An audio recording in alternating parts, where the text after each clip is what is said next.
autoimun. Saya kehilangan indera perasa saya hampir 3 bulan. Saya tidak bisa merasakan apapun. Sama sekali tidak bisa merasakan apapun. Yang saya cuma bisa minum adalah air putih. Saya selalu punya pertanyaan itu. Kenapa saya Tuhan? Kenapa saya? Kenapa saya? Saya nggak mau jadi orang kuat, boleh nggak supaya saya nggak dikasih ini gitu.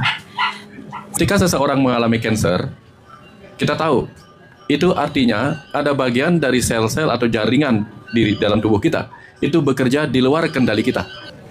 Dan tentu kita bertanya, Tuhan, kenapa aku? Boleh nggak Tuhan menjawab? Kan kamu ingin menjadi sepertiku, supaya mengerti bagaimana aku menciptakan kehidupan ini, menciptakan sel-sel yang kusebut sebagai manusia, dan sesekali mereka bekerja di luar kendaliku, bahkan menghancurkan apa yang kuciptakan. Itulah cara aku membuatmu mengalami rasa seperti apa yang aku rasakan ketika aku menciptakan, lalu ciptaanku sendiri bekerja dengan kehendaknya, yang bahkan tidak sesuai dengan kehendakku. Jadi kalau kita melihat dengan sudut seperti itu, kita akan mengerti, ya Tuhan, akhirnya aku mengerti pengalaman ini membuat aku mengerti bagaimana rasa menjadi sepertimu. Karena saya juga mengalami suatu perjalanan yang seperti itu. Sampai kehilangan kepercayaan diri, bahkan kehilangan kepercayaan pada Tuhan, kehilangan kepercayaan pada semua. Dan tiba-tiba ditanyain juga, lalu kamu mau percaya siapa lagi? Di situ yang saya akhirnya mengambil kesimpulan, Tuhan, ambil semua yang pernah kau beri, tapi jangan ambil satu hal saja, supaya saya punya jawabannya, yaitu keyakinanku padamu, jangan diambil. Itu cara memutus hutang karma. Kalau kita berbuat baik, apa yang kita ingat? Oh, pasti dulu saya pernah berbuat baik. Selalu kita mengatakan demikian, betul nggak? Tapi begitu kita mendapatkan hal buruk, kita pura-pura lupa untuk mengatakan, kayaknya aku pernah deh berbuat buruk. Nah, ini kita pasti lupa. Sengaja melupakan, betul nggak? Nah, sengaja. Kalau baik aja, kok kamu hidupmu bagus aja sih? Ya mungkin aku tabungan karma baikku banyak. Tapi begitu dapat hal buruk, nggak tahu tuh. Kok aku sih yang kena ini Tuhan? Nah, gitu. Ya kan? Nah, saatnya kita belajar untuk memutus rantai karma baik, rantai karma buruk kita dengan apa? Dengan tetap menerima baik sebagai takdir, menerima buruk juga sebagai takdir. Ketika semua takdir baik dan buruk kita terima apa adanya, itulah Islam. Artinya satu aja, dalam hidup itu nggak ada yang harus, tidak ada yang ideal. Sehingga kalau kita mencari keharusan dan keidealan, yang akan terjadi apa? Kita akan menolak kenyataan. Maka sakit itu pasti, menderita itu pilihan. Semua kita pasti akan sakit, setuju? Tapi tidak semua orang yang sakit pasti menderita. Maka sakit itu pasti, tapi menderita itu tergantung kita terlatih untuk menerima atau tidak gitu.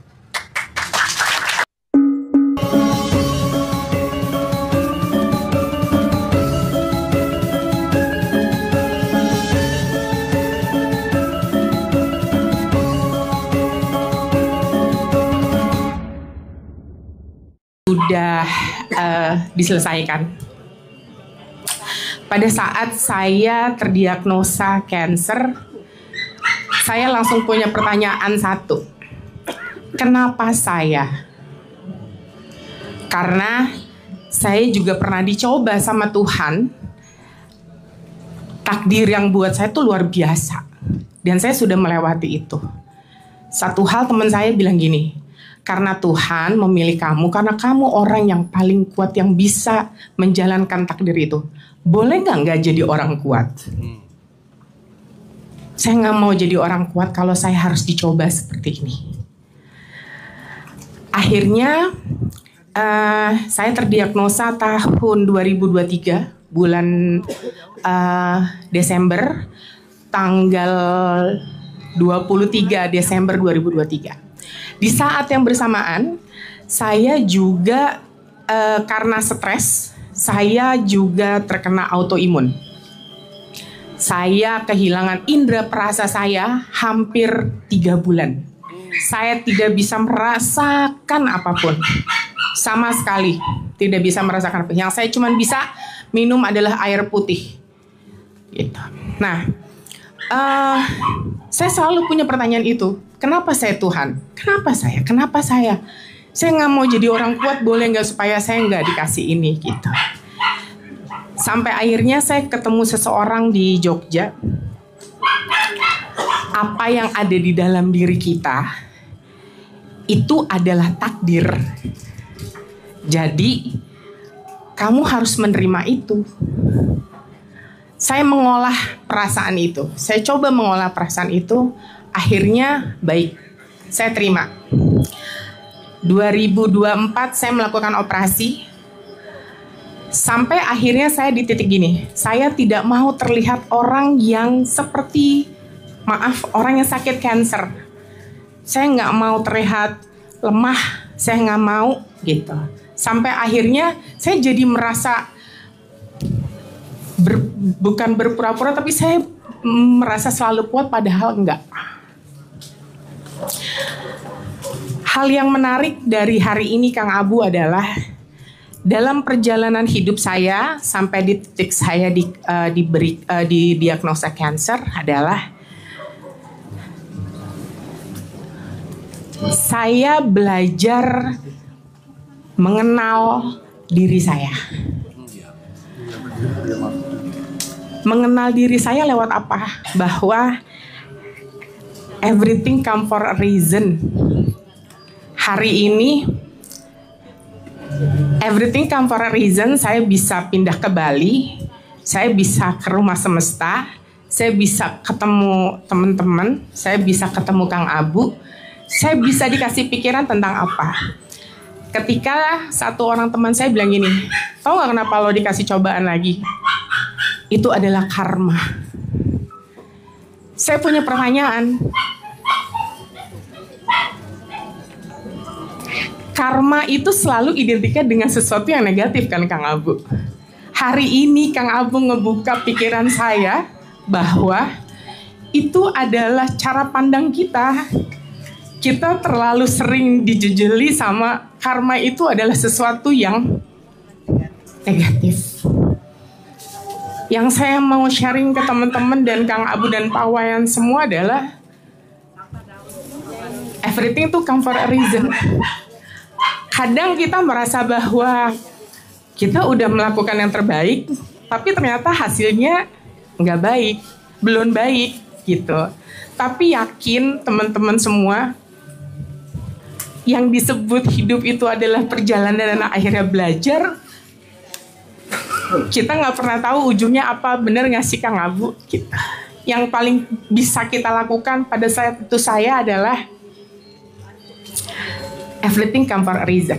Dan saya meyakini bahwa reasonnya adalah baik. Itu pola pikir yang selalu ada di diri saya. Bahwa mau itu cancer, kesulitan apapun, kebahagiaan apapun itu adalah tujuannya adalah baik. Menariknya lagi Kang Abu, dalam perjalanan itu saya 2 bulan terakhir ini sedang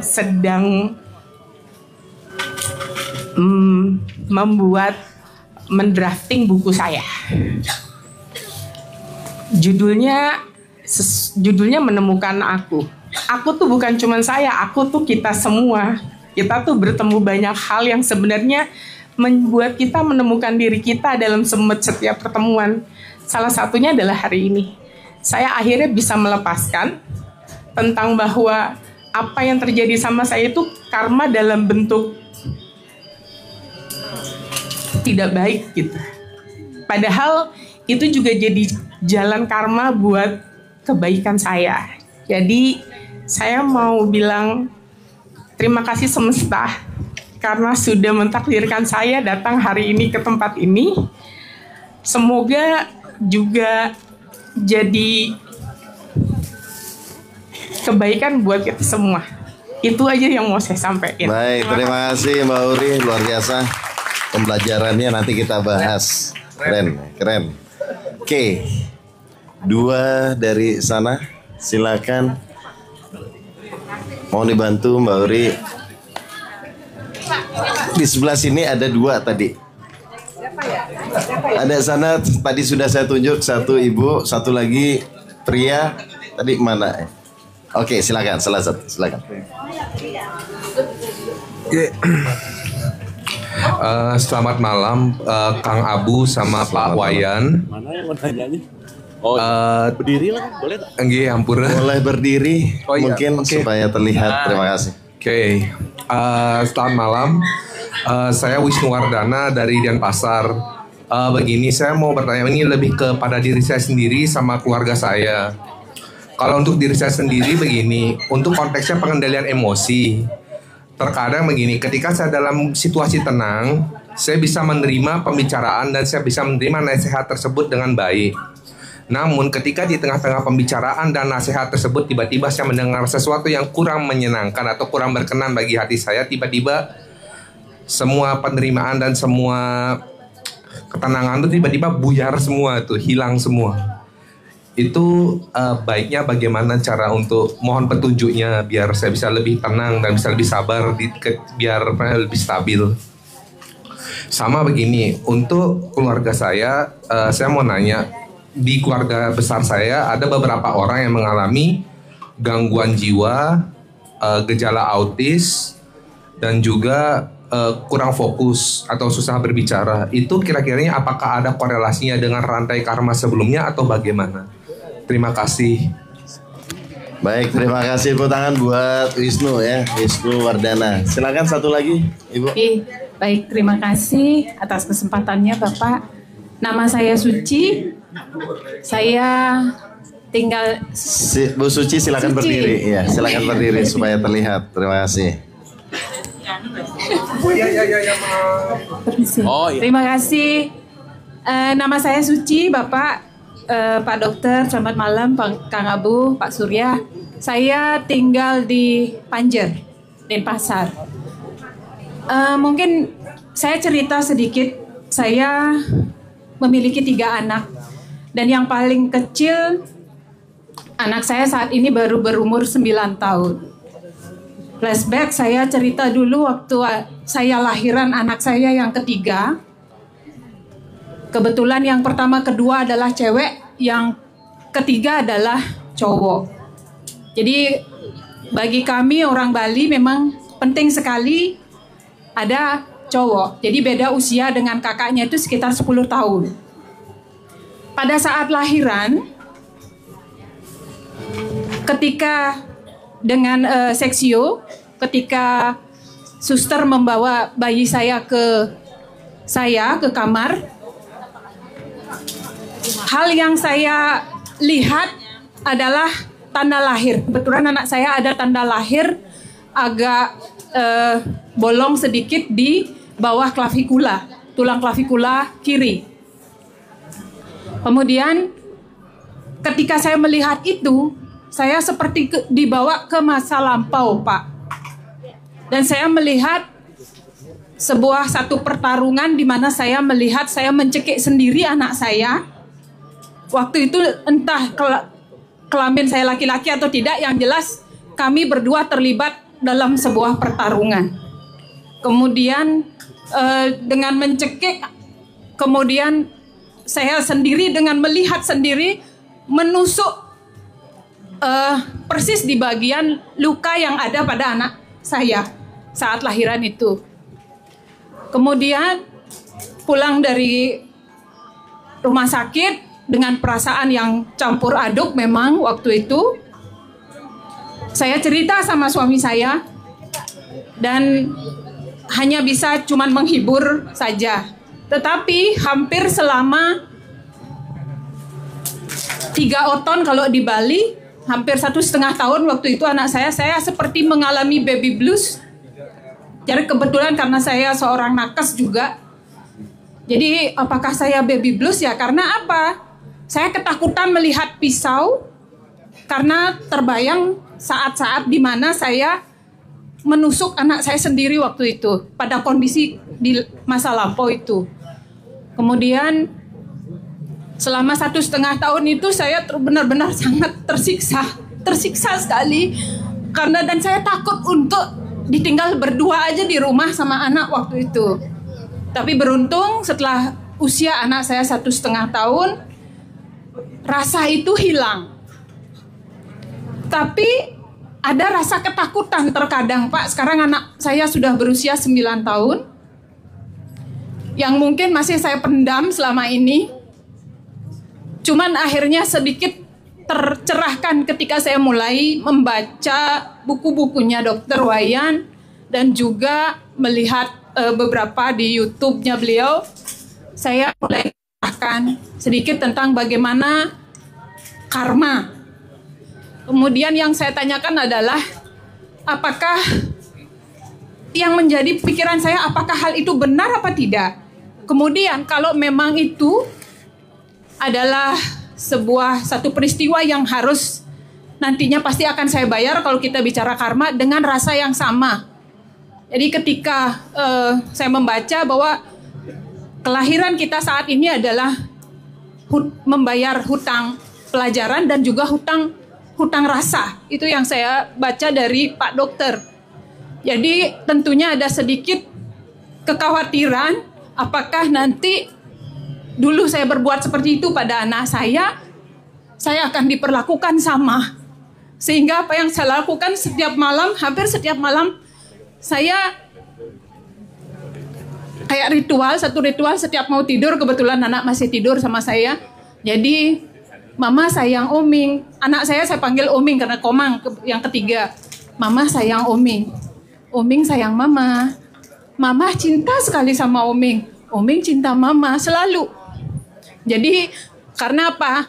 Hanya ingin menghibur diri saya sendiri bahwa saya tidak akan mengalami hal yang sama seperti apa yang saya lakukan dulu. Tapi mungkin Pak Surya nanti bisa membantu. Apakah itu benar Pak kenyataannya? Karena itu menjadi satu ketakutan bagi saya. Kemudian di samping itu juga, nih kebetulan saya juga membawa suami karena beberapa kali di satu tempat Pak, terkadang tuh saya bisa melihat seperti kejadian yang ada pernah di situ, Pak. Jadi terjadi satu pembunuhan dan itu membuat ngeri diri saya, Pak. Karena saya menyaksikan sendiri bagaimana terjadi pembunuhan. Pernah ada satu peristiwa bagaimana seorang wanita disiksa, dicambuk, kemudian dimasukkan kayak keranjang celeng itu, Pak, keranjang babi itu, masuk keranjang babi, kemudian ditanam hidup-hidup. Dan saya melihat itu langsung bukan bagaimana, tapi saya gemetar gitu, dan tapi sedikit menimbulkan trauma di saya. Jadi benar nggak kejadian itu? Itu Pak, mungkin nanti saya kasihan Pak Surya biar nggak nganggur, minta tolong dibantu jawabannya. Terima kasih. Terima kasih. Ya. Terima kasih Bu Suci, perhatiannya luar biasa. Ya. Supaya nggak nganggur ya. Kalau itu pantulan jiwa maknanya apa, Kang? Baik, terima kasih. Ya, terima kasih. Baik, izin mungkin saya switch sekali ini dimulai dari Pak Dokter.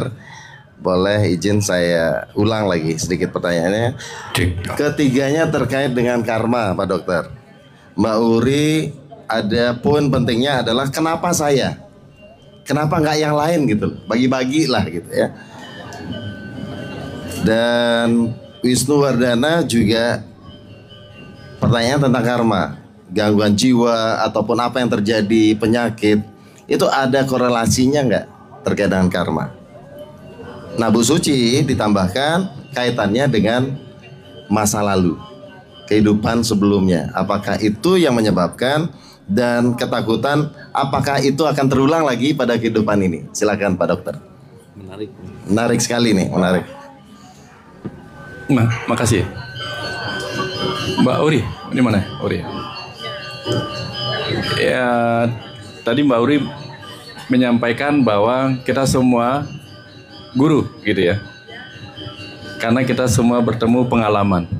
Pengalaman adalah guru sejati. Sekarang saya mau tanya buat kita semua. Semua orang beragama, terutama yang ada di Indonesia. Ketika kita semua beragama, kita berharap nanti matinya menyatu dengan Tuhan. Betul ya? Menjadi seperti Tuhan. Kalau kita menyatu dengan Tuhan, maka kita berharap bisa menjadi seperti Tuhan. Dan ada banyak sekali cara, banyak sekali jalan dibuat untuk dialami agar bisa mengerti rasa menjadi seperti Tuhan. Gitu. Sekarang saya tanya, dalam dunia kedokteran, ketika seseorang mengalami kanker, kita tahu itu artinya ada bagian dari sel-sel atau jaringan di dalam tubuh kita itu bekerja di luar kendali kita. Padahal kita yang harusnya menguasainya. Karena itu tubuh kita. Kita yang harus menguasainya. Tapi dia bekerja di luar kendali kita, mau-maunya dia. Bahkan menghancurkan bagian-bagian yang lain milik kita dalam tubuh ini. Dan tentu kita bertanya, Tuhan, kenapa aku? Boleh nggak Tuhan menjawab? Kan kamu ingin menjadi sepertiku, supaya mengerti bagaimana aku menciptakan kehidupan ini, menciptakan sel-sel yang kusebut sebagai manusia, dan sesekali mereka bekerja di luar kendaliku, bahkan menghancurkan apa yang kuciptakan. Itulah cara aku membuatmu mengalami rasa seperti apa yang aku rasakan ketika aku menciptakan, lalu ciptaanku sendiri bekerja dengan kehendaknya, yang bahkan tidak sesuai dengan kehendakku. Itu hal yang sama terjadi ketika kita mengalami cancer. Kebayang maksudnya Pak? Jadi kalau kita melihat dengan sudut seperti itu, kita akan mengerti, ya Tuhan, akhirnya aku mengerti, pengalaman ini membuat aku mengerti bagaimana rasa menjadi sepertimu dalam sudut yang seperti ini. Nah, ada banyak lagi cerita tentang Tuhan, karena kalau ada 360 derajat, maka setiap sudut itu memiliki jalannya masing-masing.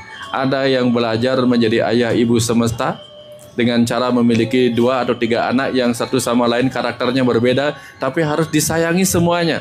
Persis seperti Tuhan yang menciptakan manusia dengan beragam suku, beragam bangsa, yang baik dan buruk masing-masing, tapi semua harus diterima apa adanya. Cuman manusianya merasa dirinya paling disayang sama Tuhan, paling disayang sama ayah ibu, sementara ayah ibu semesta nggak pernah berpikir seperti itu. Kalau kita mau mencoba membayangkan seperti itu, ada banyak sekali cara kita memahami pengalaman rasa Tuhan. Gini, kita percaya kalau Tuhan itu sesuatu yang kita sebut ruh bagi alam semesta raya, maka berada di alam semesta kecil adalah sebuah cara mencicipi rasa menjadi roh bagi alam semesta raya, betul nggak? Mencicipi segelas air laut akan membuat kita mengerti rasa samudra. Maka segala yang kita cicipi rasanya di tubuh ini akan membuat kita seharusnya bisa mengerti rasa kita ketika menjadi dia nanti. Kebayang? Termasuk ketika mengalami cancer, mengalami segala sesuatu yang seperti itu. Nah, kalau kita melihat dengan cara seperti itu, mungkin pertanyaan kita akan terhenti untuk bertanya, Tuhan kenapa aku? Tapi menjadi penyataan, Tuhan terima kasih telah menjadi aku. Karena saya juga mengalami suatu perjalanan yang seperti itu. Sampai kehilangan kepercayaan diri, bahkan kehilangan kepercayaan pada Tuhan, kehilangan kepercayaan pada semua. Dan tiba-tiba ditanyain juga, lalu kamu mau percaya siapa lagi? Di situ yang saya akhirnya mengambil kesimpulan, Tuhan ambil semua yang pernah kau beri, tapi jangan ambil satu hal saja, supaya saya punya jawabannya, yaitu keyakinanku padamu, jangan diambil. Terus yang kedua, pertanyaan dari Pak tentang sakit jiwa dengan karma. Karma itu tindakan, pahalanya itu bisa turun melalui 3 hal. Apa yang dilakukan tubuh, karma yang dilakukan tubuh, bisa diteruskan kepada keturunannya melalui tubuh yang disebut DNA.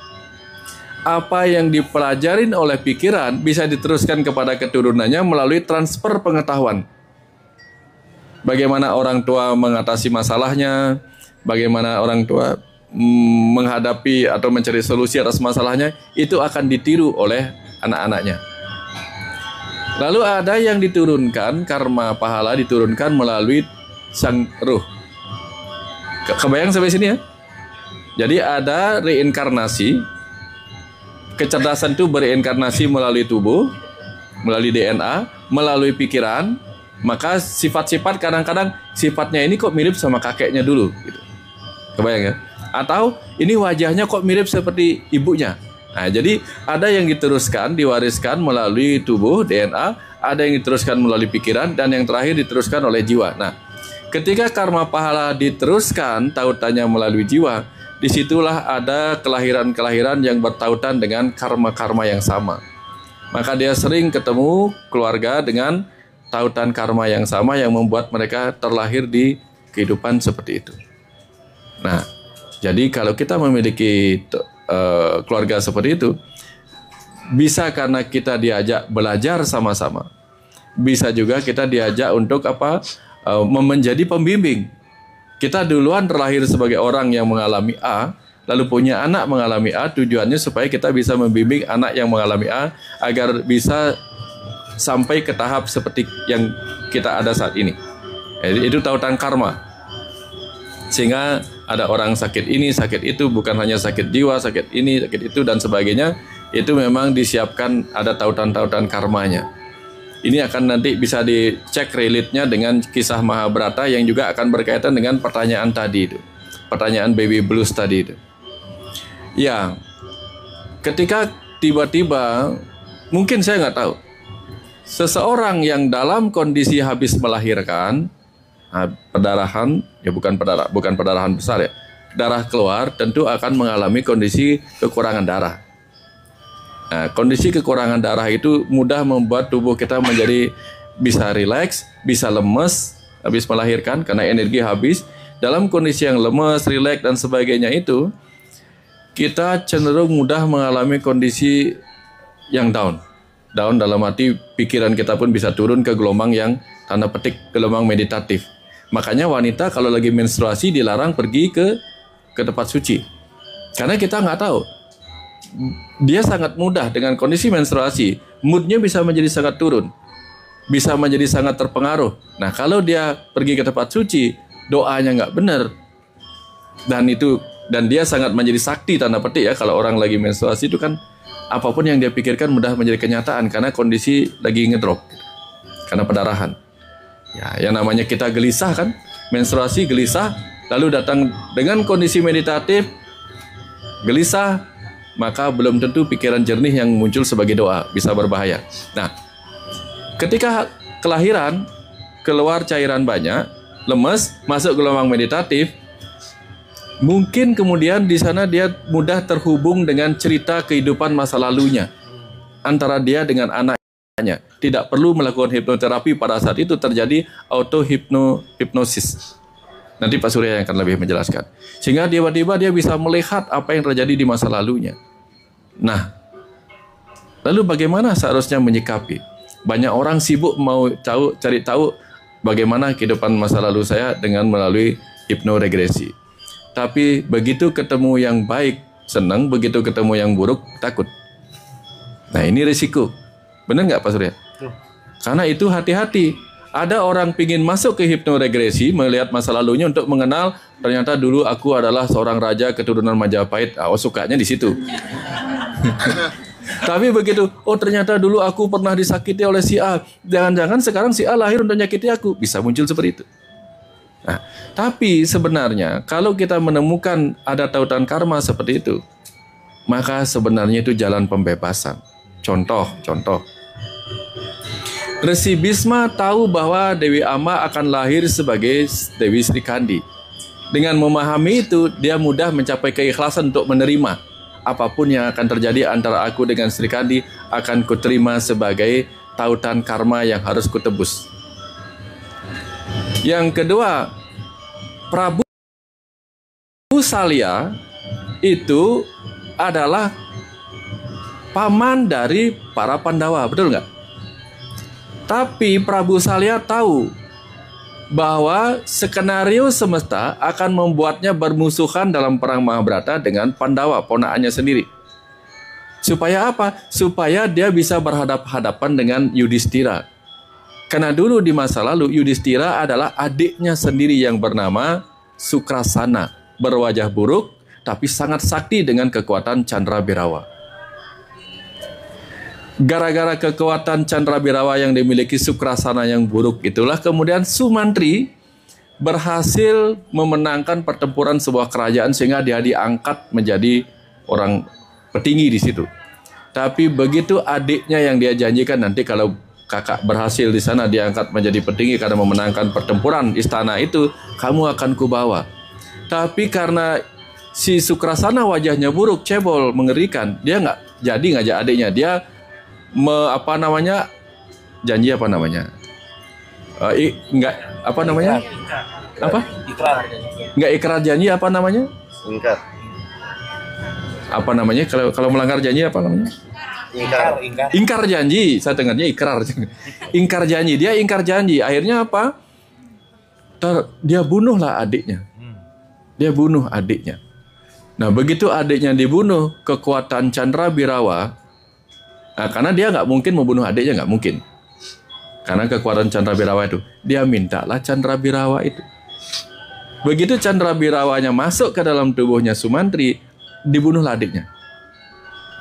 Itu terjadi.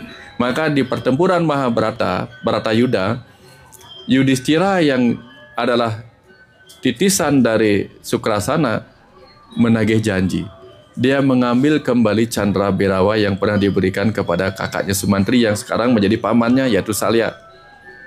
Maka dia tidak perlu membunuh Salya, hanya perlu memanah ke bawah, karena kalau dipanah kekuatan Candra-Birawa tambah banyak dia. Setiap tetesan darah Candra raksasa itu menjadi banyak. Hanya Yudhistira yang tahu kelemahannya, karena Yudhistira yang punya ketika jadi Sumantri dipanah.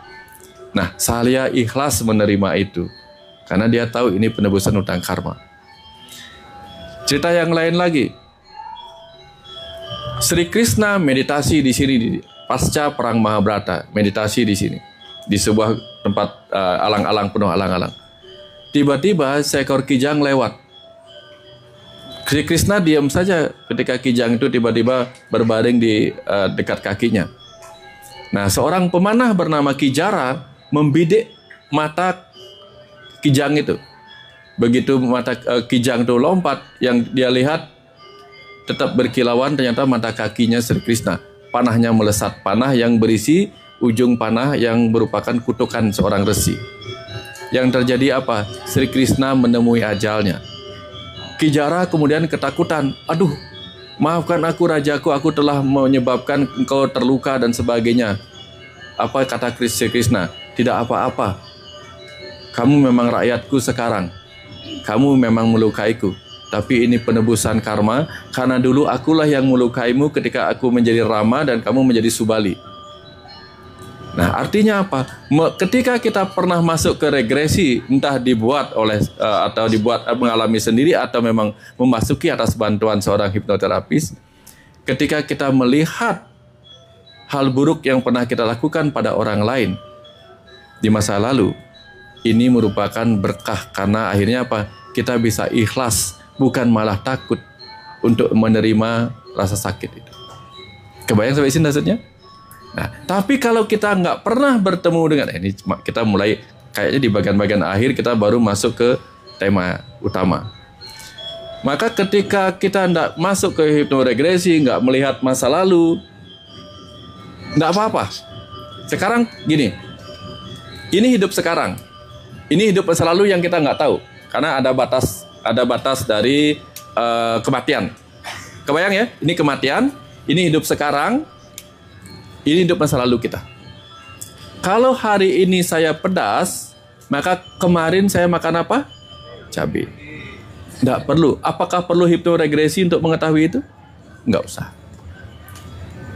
Sekarang saya merasakan manis. Berarti kemarin saya makan, nah anggaplah kemarin gitu, makan gula. Nggak usah belajar hipnoterapis yang bagian itu kan. Nah, kecuali ingin menghilangkan trauma. Artinya, dalam beberapa hal, kita cukup menggunakan rasio kita untuk paham. Kalau hari ini kita disakiti, maka berarti di kehidupan dulu, pasti kita pernah menyakiti.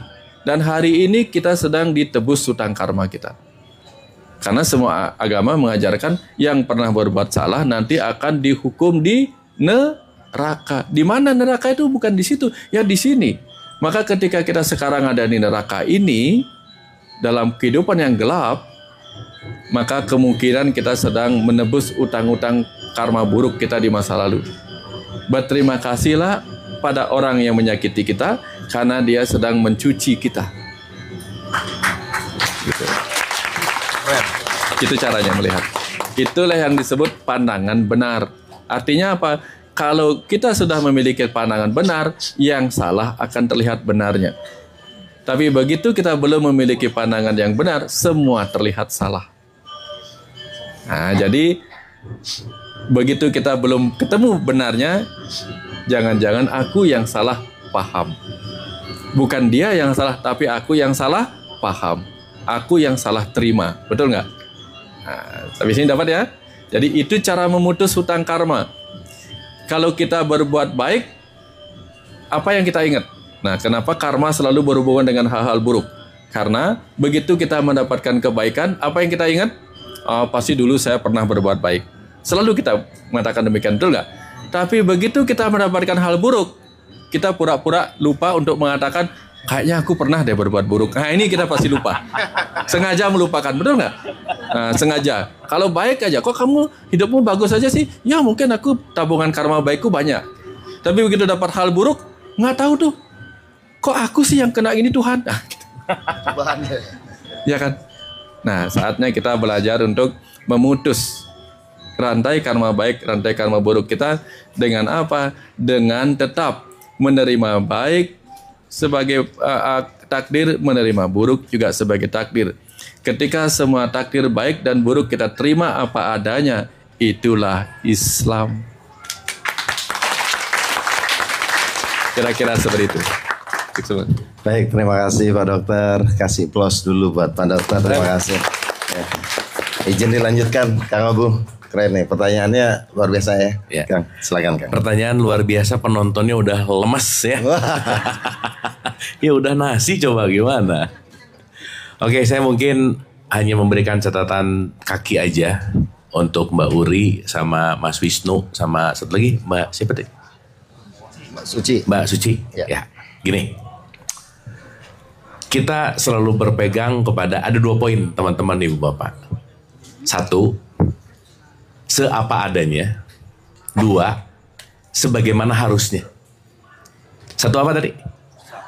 Seapa adanya. 2, kira-kira teman-teman lebih sering yang mana? Hah? Lebih sering menerima seapa adanya atau setiap apapun keadaan harusnya, yang mana yang lebih sering? Ya, makanya pada datang ke sini gitu ya, udah gitu aja ya. Oke. Artinya satu aja. Dalam hidup itu nggak ada yang harus. Tidak ada yang ideal. Sehingga kalau kita mencari keharusan dan keidealan, yang akan terjadi apa? Kita akan menolak kenyataan.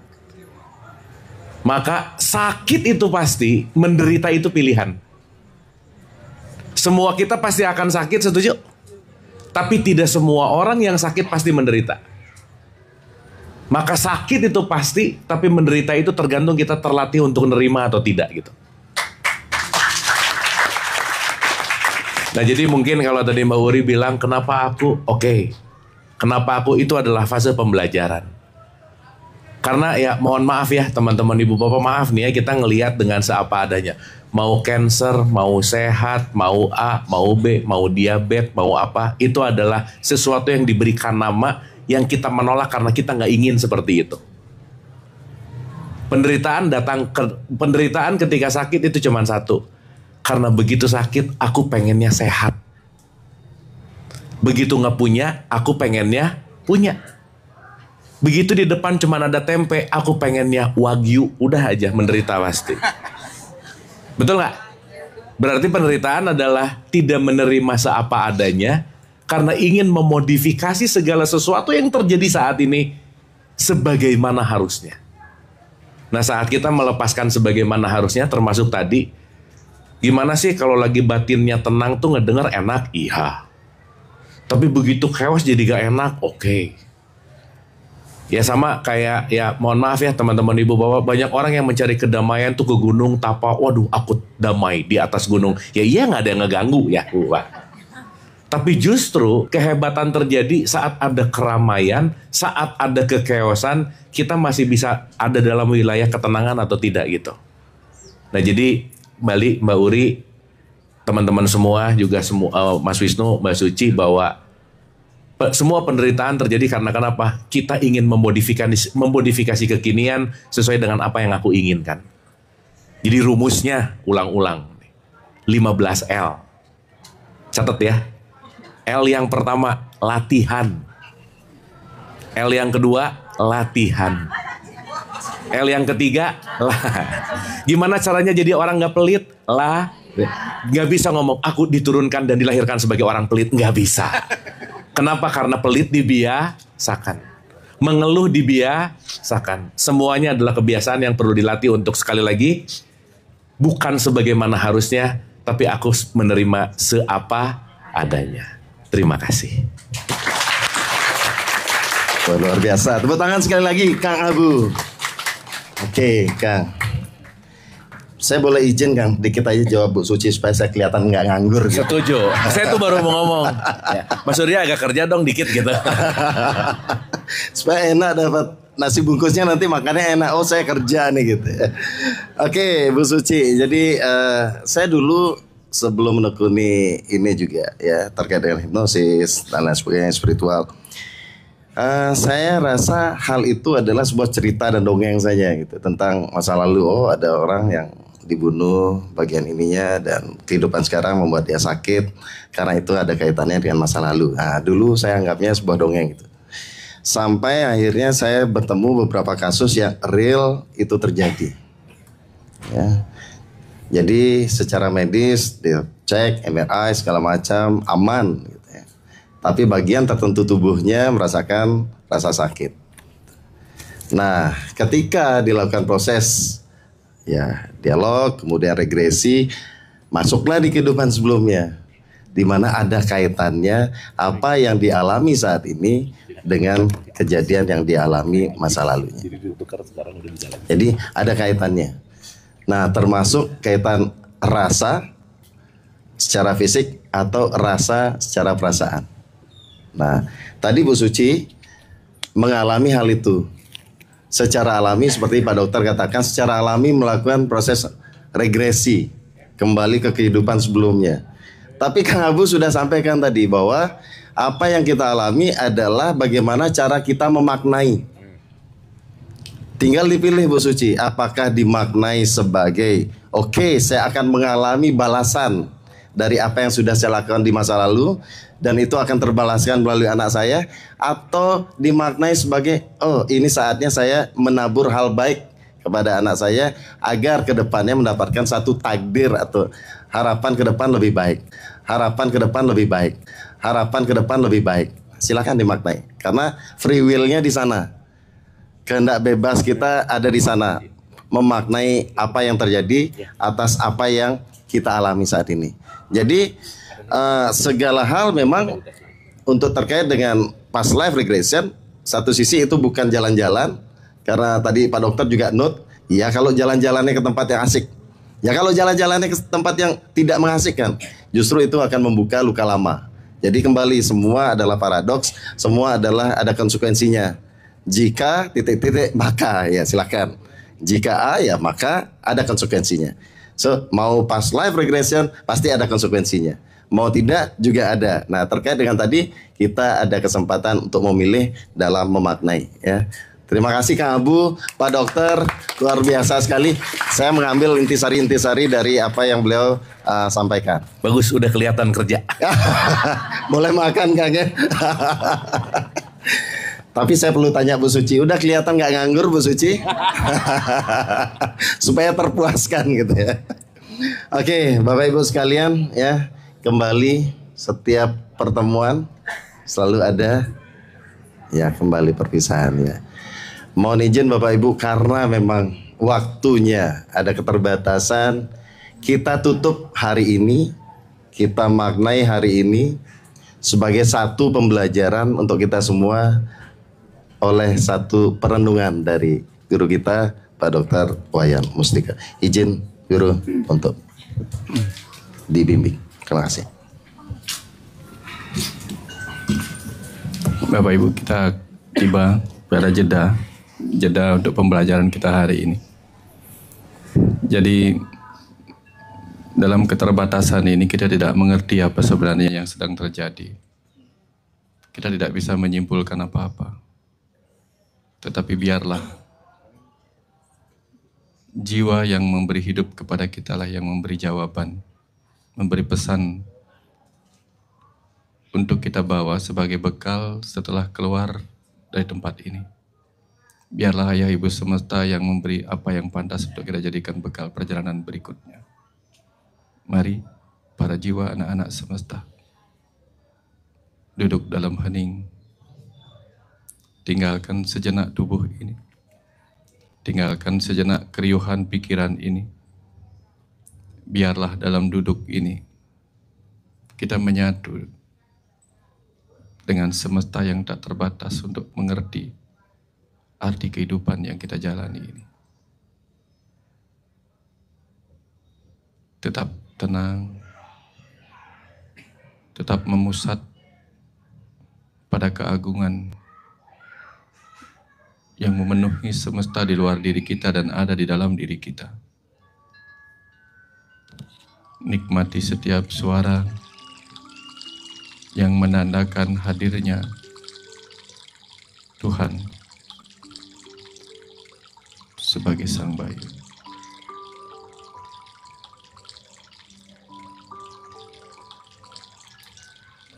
Tuhan, Ayah Ibu semesta, telah kubawa anak-anak-Mu pulang ke tempat di mana kami ingin mendapatkan bekal perjalanan untuk kembali bertemu dengan suka duka di luar sana, di ruang waktu yang masih Engkau sediakan. Telah kubawa anak-anak semesta-Mu pulang untuk menemui-Mu sebagai pernah aku janjikan padamu. Maka berikanlah kepada mereka Ibu, berikanlah kepada mereka Ayah, segala penguat yang bisa membuat mereka bisa melanjutkan kebersamaannya denganmu sebagai sang waktu dalam perjalanan berikutnya ini. Biarlah segala suka duka itu menjadi cara mereka untuk mengalami rasa penyatuan denganmu. Berikanlah tuntunanmu, Ayah Ibu, berikanlah tuntunan pada jiwa-jiwa anak-anak.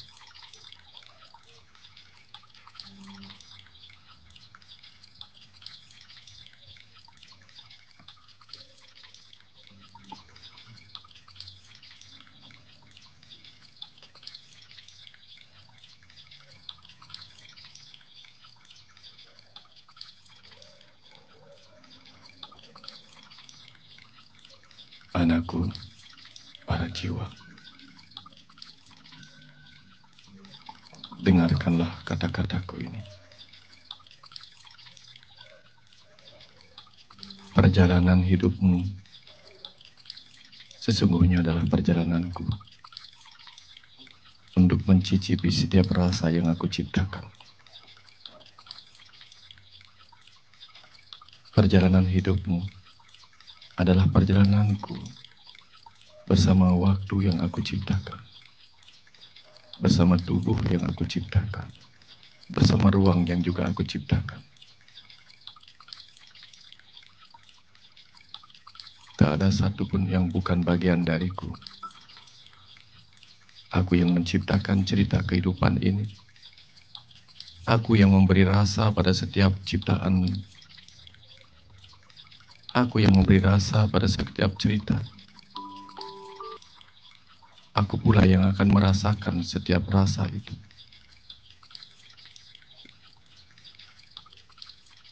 Maka, jangan biarkan dirimu mengakui setiap rasa itu. Karena mungkin kau tidak akan sanggup jika kau mengambil rasa yang bukan milikmu. Biarlah aku yang mengambil rasa itu. Karena segala rasa semesta yang kau alami itu adalah rasa yang aku ciptakan untuk aku cicipi sendiri, yang tidak akan sanggup kau rasakan. Serahkan segala rasa itu kepadaku, anakku. Serahkanlah.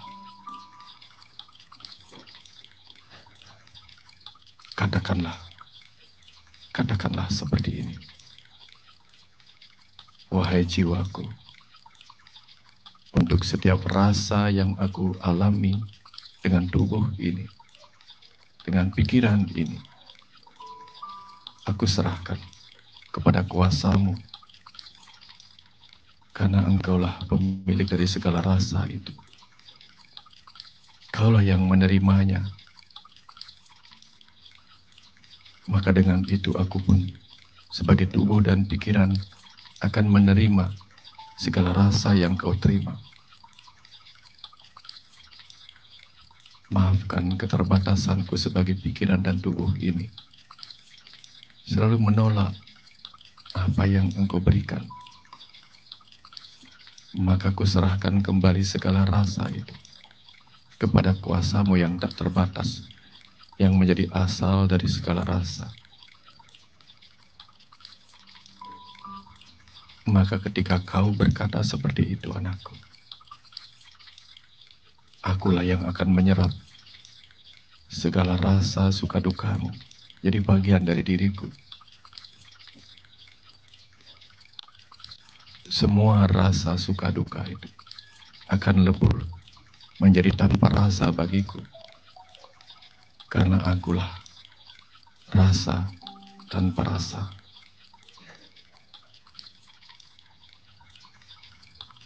Pahami kata-kataku dengan kesejatian-Mu sebagai jiwa, karena hanya dengan itu keterbatasan pikiran-Mu akan berlalu dan mengizinkan segala pengetahuan ini kembali kepadaku sebagai jiwa-Mu.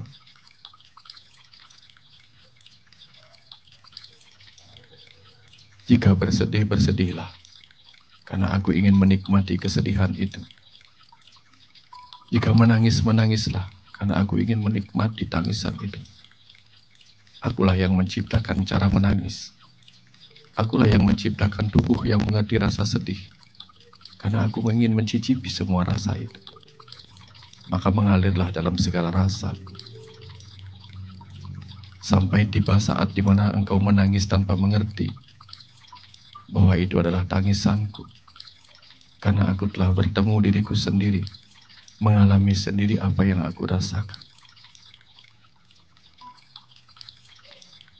Inilah anakku, cara untuk membebaskanmu dari kemelekatan terhadap segala hal-hal yang negatif yang tidak bisa kau terima. Serahkan kepadaku, karena akulah samudra yang akan menyerap segala tetesan-tetesan air, yang akan menyerap, meleburkan segala air yang mengalir bahkan dari sungai-sungai yang keruh. Jika pikiranmu dipenuhi oleh aliran air yang keruh, bawalah kepadaku samudra dalam dirimu, maka akan kulebur dalam kesadaranku yang tak terbatas. Jika kau adalah tetesan-tetesan air jernih, aku pun akan mengelebur kejernihanmu ke dalam rasa samudraku yang tercampur dalam segala rasa. Maka anakku, apapun rasa yang berbeda-beda yang kau rasakan pada setiap dirimu, bawalah kepadaku. Dia akan lenyap dalam samudra rasaku. Semoga kau mengerti ini, anakku. Semoga kau mengerti. Kasih sayangku tidak kepada pikiranmu yang terbatas. Kasih sayangku adalah kepada jiwamu yang adalah bagian dari diriku yang tak terbatas. Jangan memahaminya dengan pikiranmu yang terbatas. Kau tidak akan mudah memahami rasa itu. Serahkan segala rasa itu kepada jiwamu. Karena itulah caraku melebur apa yang tak mampu kau terima dengan pikiran dan perasaanmu. Akulah samudra. Kaulah yang ada dalam samudraku. maka jadilah samudra. Jadilah ikan-ikan dalam samudra yang tak pernah asin, meskipun lahir, besar dan mati di lautan. Jadilah ikan-ikan itu anakku.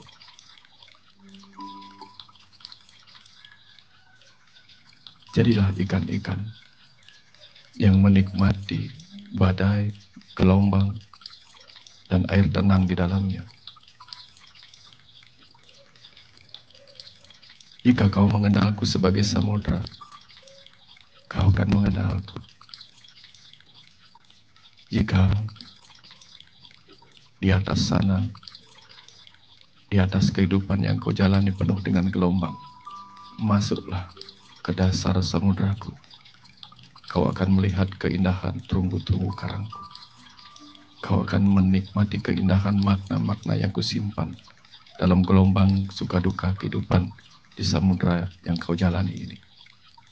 Menyelamlah ke dalam dirimu anakku. Ketika kehidupan di luar penuh dengan gejolak, masuklah ke dalam dirimu. Temui aku di sana. Temui aku dalam segala keindahan dan ketenangan. Duduklah bersamaku. Kau akan mengerti.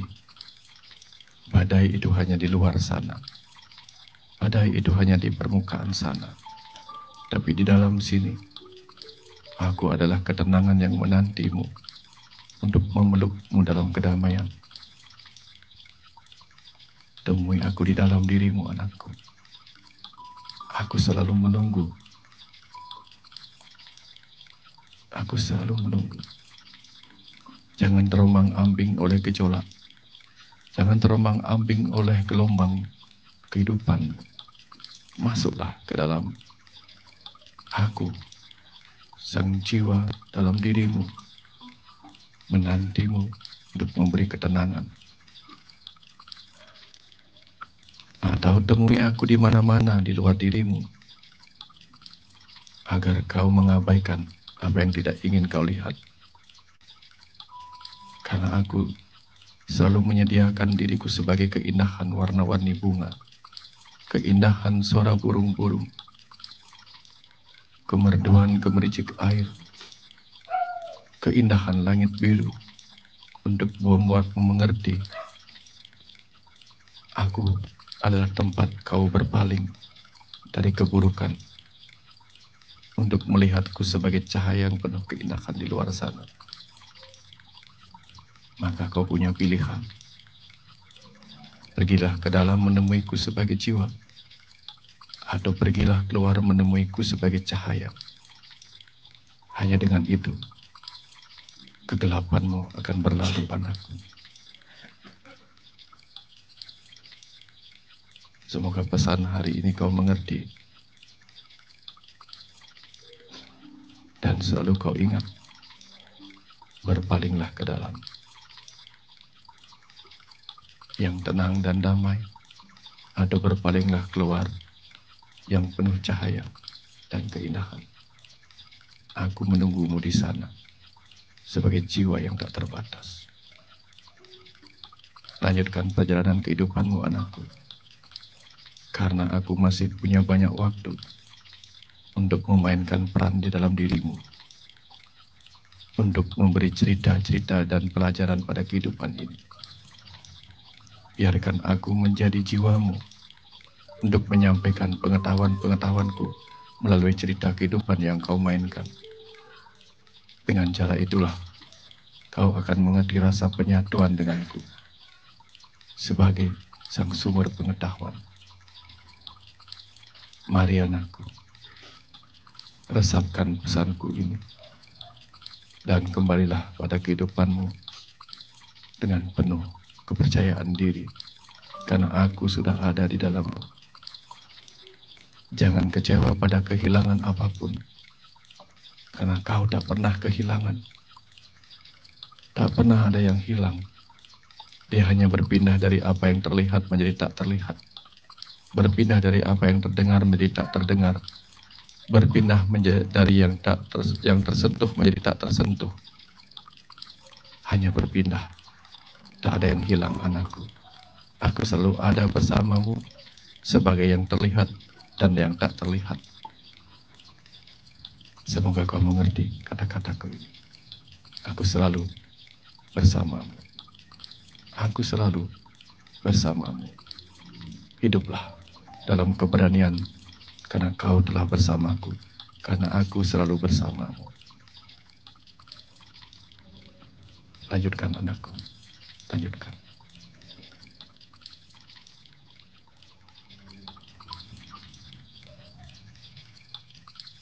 Terima kasih ayah ibu. Terima kasih jiwa yang agung. Semoga kami berani mengangkat kepala untuk menghadapi apapun yang datang sebagai kenyataan yang harus kami hadapi. Kami akan bangkit kembali sebagai jiwa-jiwa yang penuh semangat menghadapi sisa-sisa kebersamaan kami dengan sang waktu di bumi ini. Kami akan bangkit, ayah ibu. Anak-anakmu akan bangkit dalam kemerdekaan jiwa, dalam kemerdekaan atas penerimaan ini. Kami bangkit, ayah ibu. Terima kasih telah menemani kami malam ini. Terima kasih. Terima kasih.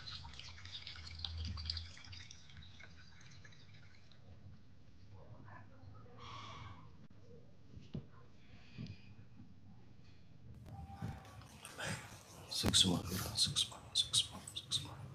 Matur suksma.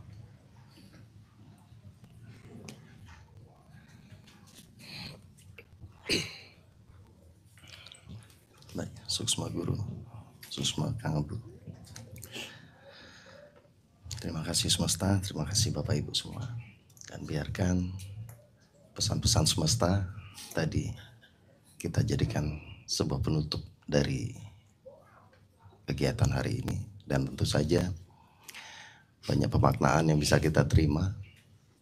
Dan makna dari kemerdekaan tentu saja terbebas dari bayangan kelam masa lalu, tergantikan oleh satu keikhlasan, satu keselarasan, juga terbebas terhadap kekhawatiran masa depan, tergantikan satu harapan dan satu optimisme.